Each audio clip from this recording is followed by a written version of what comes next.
I tried to run a couple of ad campaigns on my own and they got me nothing. And I can tell you definitively with my previous website, I got a total of one lead during the entire year that I had it that came through the website. This year, I really wanted to make the investment and have a professional company operate that side of my business. And you guys have taken it to the next level. Literally, I've been signed up with y'all for 2 months and I've gone from having zero leads coming in through my website or my phone number or whatever to now on average, I'd say I'm probably getting 4 to 5 leads a day.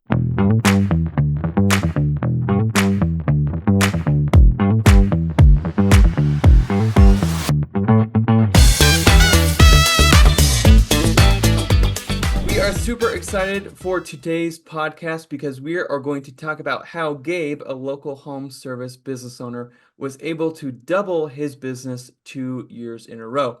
Hello and welcome to Local Business Legends podcast. In this podcast, we interview experts and successful business owners in the home service industry space.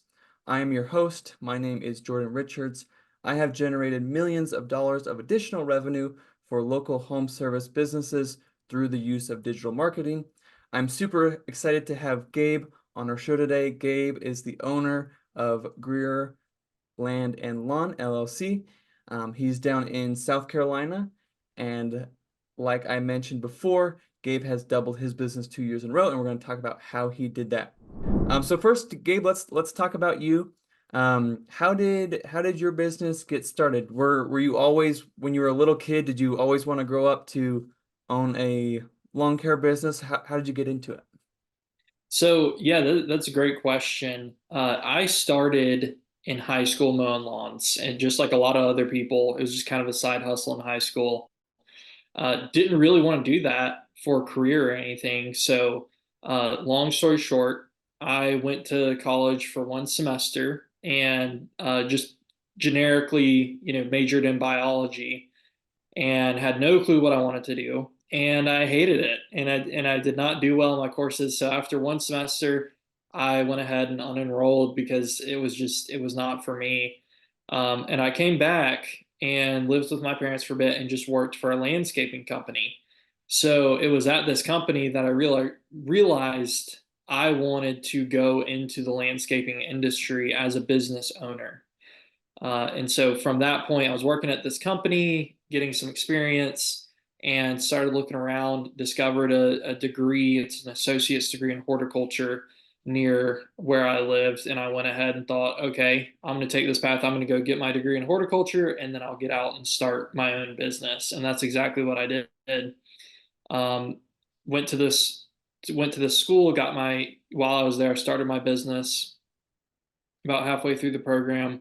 And the timing worked out that I actually ended up buying another business when I graduated. So I graduated from that associate's degree and immediately went full time into mowing lawns. And so I had about 40 clients from that and was mowing about 40 lawns a week at that point. And that's how I got my start. Cool.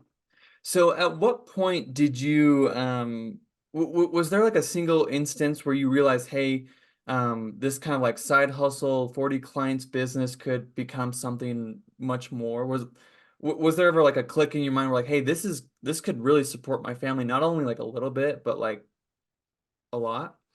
Yeah, actually, I'm gonna go into 2 points where it happened. And so the first one was what really put me into the position to buy that business. And essentially, what happened was I was in class with other landscaping business owners. It being a 2 year degree in horticulture, that's just you had some other people who were running businesses in it. And I would talk with them, and they would share with me, yeah, this week I've got $1,000 on the books for revenue or whatever. And I was like, these guys are my age, and they're making this much money, being their own boss, working when they want to work. That sounds amazing. So that was the first point that I was like, you can make some serious money doing this. And then the second point was when I had started my business. I and was had just purchased this book of clients and was starting to work and all that. I was just mowing lawns and I saw the potential to make decent money, but I didn't really understand the other side of business, which is landscaping. where the real profit is, I think. And so I remember I had this one uh, client who reached out about wanting an aeration, and it was like a 35,000 square foot lawn, it's a big lawn. And I just Googled what the industry averages were for aerating, and I sent her the quote, and it was like 600, $700, something like that. And she accepted it. And I was like, whoa, like this is one job and I'm going to do, 600 to $700, which is back then, that was a really good day of mowing for me. And so I think that initiated the jumping off point where I realized there's serious money to be made in the landscaping industry. Cool, cool. What would you say is your most profitable service of all your services? Probably the most profitable is going to be plant installations. And really, the reason for that is I get a 30% discount being a contractor through my local nursery on plant material. So when I bid those installs, I charge a retail price to the client. And then I'm able to basically take that 30% of the material cost as profit. And then on top of that, um, putting plants in the ground is profitable. You can charge a lot of money, and it's very simple and easy work. So I'd say plant installations are probably my most profitable service right now. Cool. I love that how you're able to kind of like take a step out of your comfort zone with other services. I know I talk to a lot of, local home service businesses, and it sounds like there's a common theme where everyone kind of gets started with their business. Yeah, in the beginning they take on like the easiest service that a lot of people can do.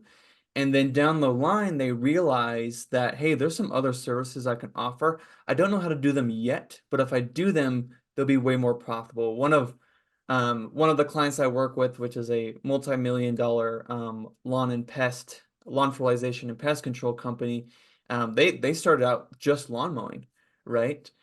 Just like many of us, and they were lawn mowing. They realized that they had to like have a truck full of like three guys just to make X dollars in a day. And it's like, um, and then they tried out lawn fertilization, and he realized one guy doing lawn fertilization can make more money in a day than a truck full of three guys doing lawn mowing can make in a week.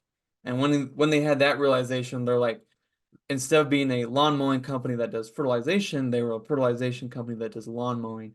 And we've all heard of the book Profit First, and but that's you know, pro you know, we can make as much revenue as we want, but at the end of the day, profit's what puts food on the table for our families, and so that's why we need to definitely figure out which ones are the most profitable, and and go from there and build our business around that.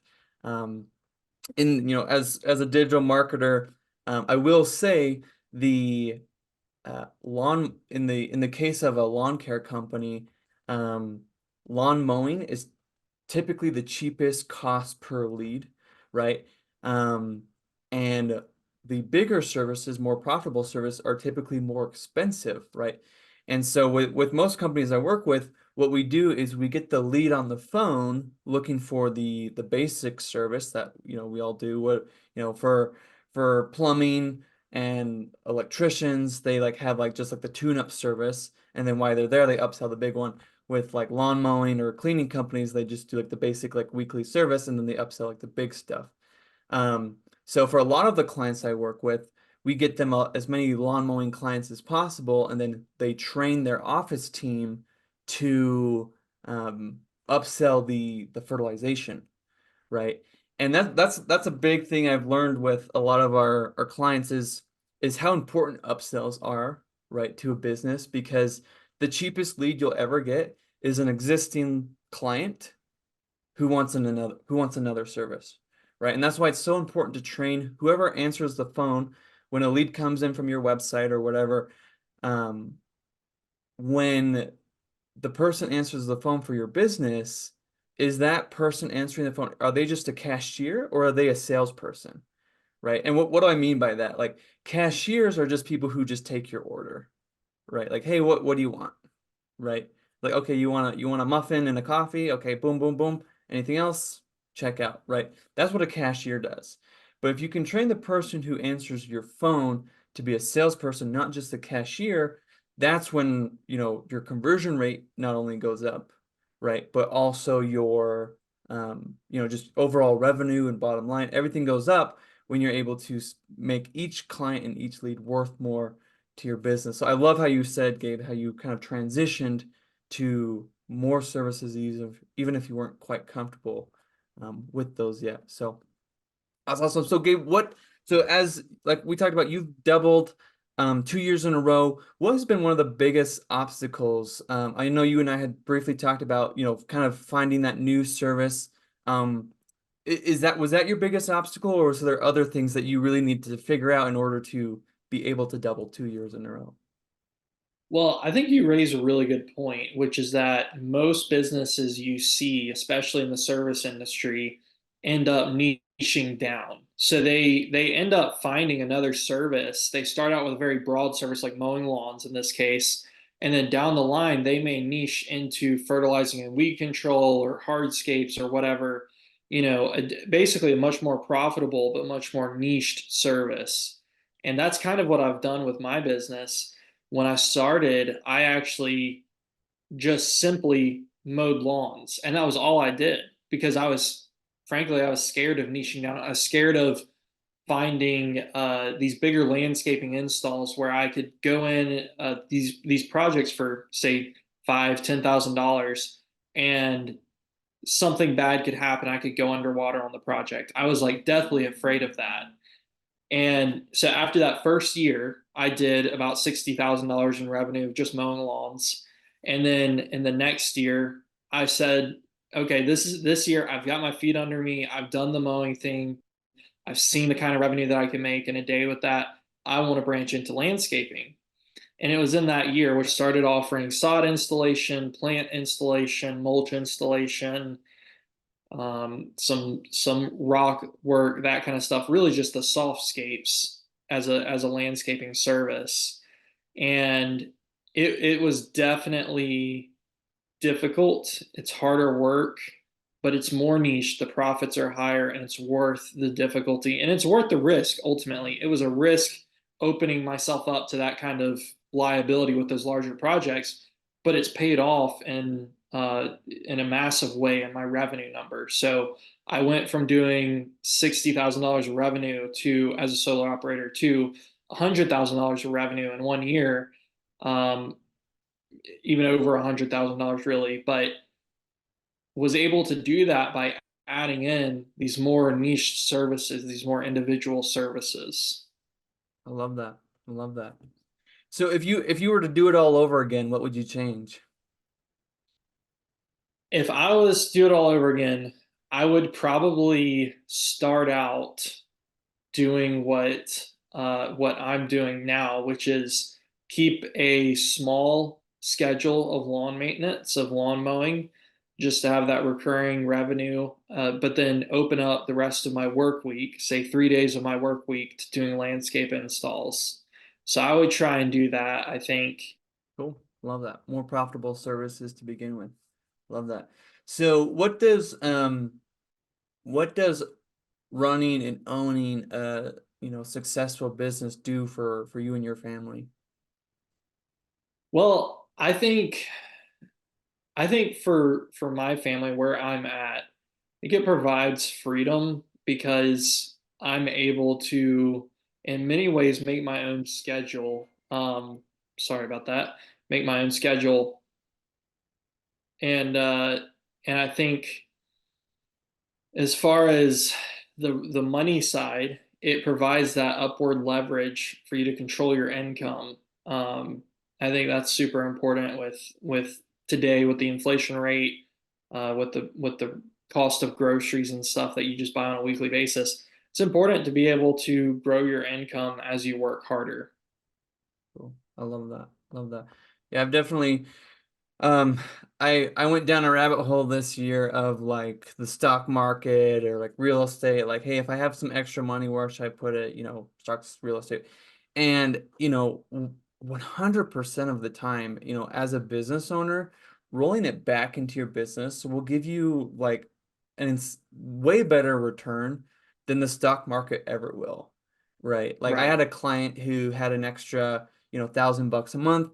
We put those into ads, and in that first year, that $1,000 a month, which was $12,000 for the year, turned into 24,000, right? So that money doubled in 1 year. And like the stock market, the best, stock market is like averages like 9 or 10% or something like that. That's 100% return that my client got from just reinvesting back into his business. So as business owner, it's really cool that we have the ultimate stock, so to speak, and that's 100% equity of our or partnerships or whatever of our businesses where we can roll that money back into it and it will pump us back out even more money than we put into it.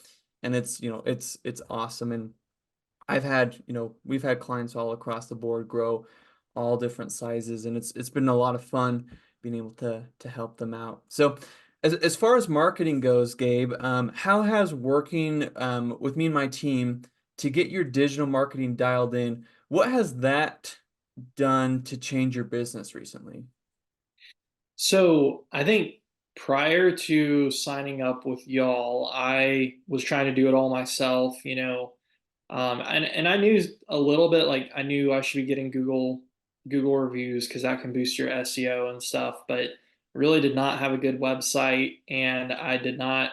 I tried to run a couple of ad campaigns on my own, and they got me nothing. And I can tell you definitively, with my previous website, I got a total of one lead during the entire like year that I had it that came through the website. And then this year, I really wanted to make the investment and have a professional company operate that side of my business. And you guys have taken it to the next level. So literally, like I've been signed up with y'all for 2 months, and I've gone from having zero leads coming in through my website or my phone number or whatever to now, on average, I'd say I'm probably getting 4 to 5 leads a day. And some of that's from the Google ads that I'm spending, and some of that's just the SEO that y'all do with the website and the putting the reviews on there and the backlinks and all that stuff. It has absolutely killed it. And, obviously it's more than paying for itself, to have that, to invest in the marketing and then have all these leads coming in and be able to capture all this extra revenue from that. It is 100% taking my business to the next level. So, Cool. Yeah, I love that. We were looking at your numbers before we started this podcast, and we were looking at your cost per lead was about $17, and that's insane. A lot of people we've worked with in the past, a lot of people come from like Angie's leads or like Yelp leads, stuff like that, and we've found that a lot of people hate those type of leads because Angie's leads is selling that lead to like 10 different people. And so basically all Angie's leads is doing is creating a race to the bottom, if that makes sense. So it's like we just sold this lead to 10 different landscapers. Whoever's the first landscaper to call them and offer them like zero profit price gets the lead, right? And nobody wins at that race because everyone who didn't land the client paid out that lead for nothing. And then whoever did get the client is now like their profit margin's non-existent, right? And we can't put food on our table with zero profit margin, right? And so these leads that your website generates are so much better because when a person calls Gabe, they're looking to talk to Gabe. When a person calls Angie's leads, they're looking to talk to 10 different people, right? So these leads typically have a higher close rate and a higher profit margin because they're getting to you through your website versus, Angie's leads and stuff like that. And like I said, a $17 cost per lead, that's pretty insane. Through, that's, you know, I don't want to compare apples to oranges, because there's some more competitive people out there, different industries out there. But in your case, Gabe, and for your business, is $17 is that a pretty good cost per lead for you? oh, I'll take that for the rest of my life, all day, every day. So I'll do that every day of the week. That is amazing for me. Cool. And so, for those watching, one of the ways we were able to do that for Gabe, and here's kind of some of the secret sauce, is um, in the Google Ads account, you can optimize for a couple things. Most people optimize for clicks. They basically say, "Hey Google, get me as many clicks as possible for my budget." Okay, and that is really good at doing one thing, which is get you as many clicks as possible. Unfortunately, the clicks may be garbage clicks, right?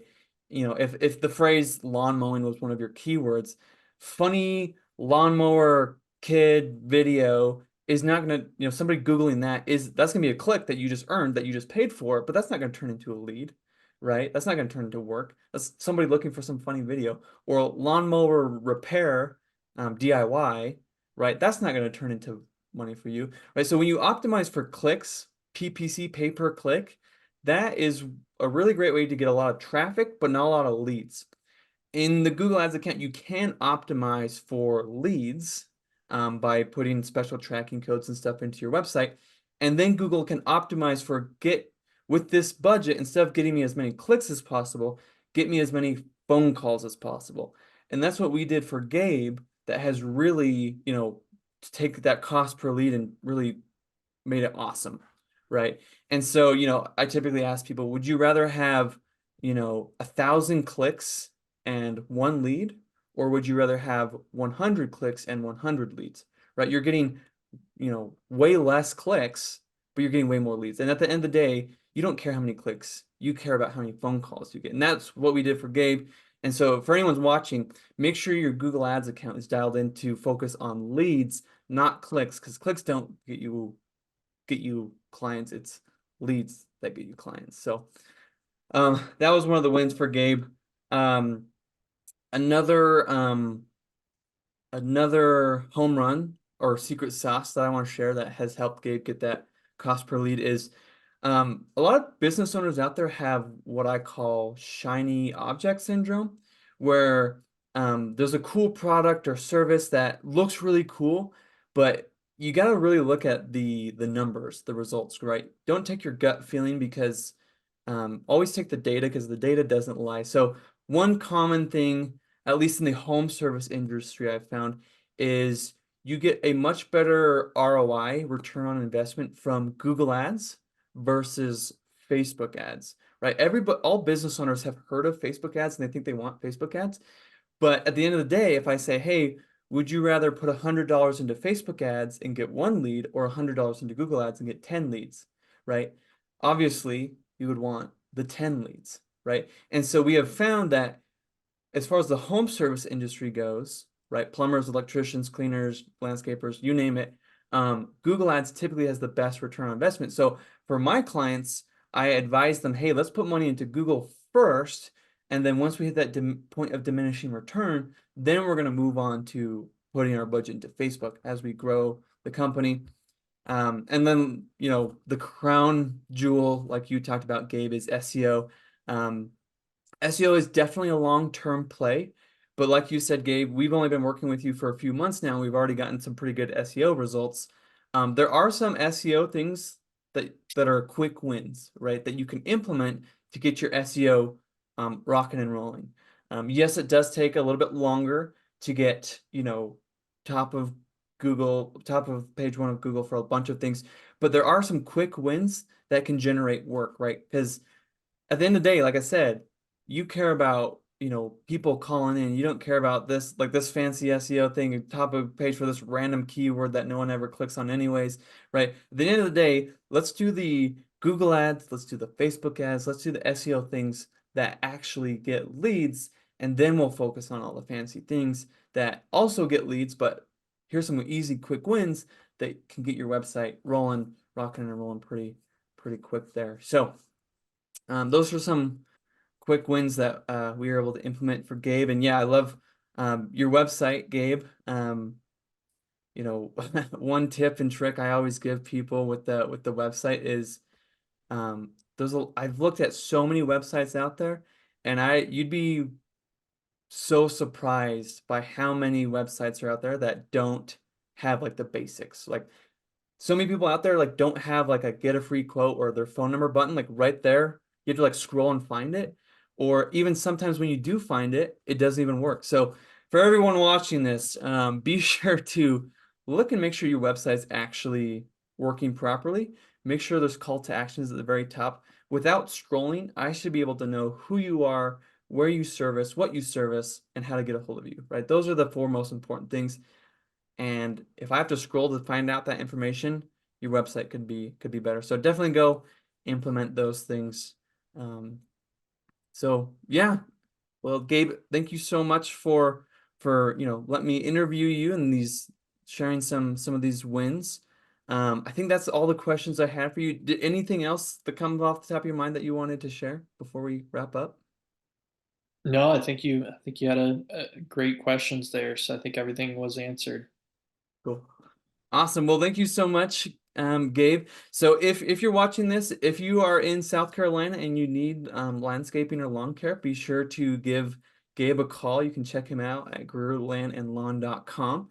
If you are a local business owner looking to grow their company like Gabe, through the use of digital marketing, I would love to help out. You can schedule a Zoom chat with me and my team anytime at localbusinesslegends.org.